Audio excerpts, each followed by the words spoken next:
Want to blur the background of your photos like a pro without using Photoshop? In this video, I'll show you how to do it quickly and for free.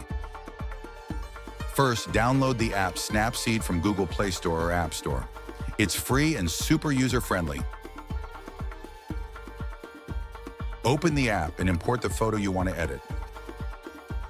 Select the Tools option from the menu. Next, tap on the Lens Blur tool.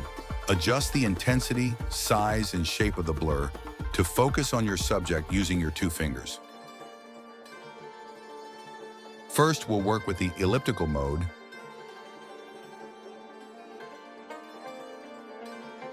Then switch to the linear mode to fine-tune it as perfectly as possible.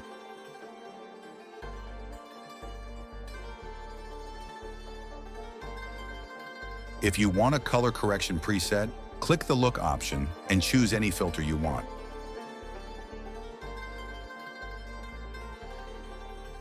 Once you're happy with the results, click the Export button and save your masterpiece. If this video helped you, don't forget to like, subscribe, and share for more awesome editing tips.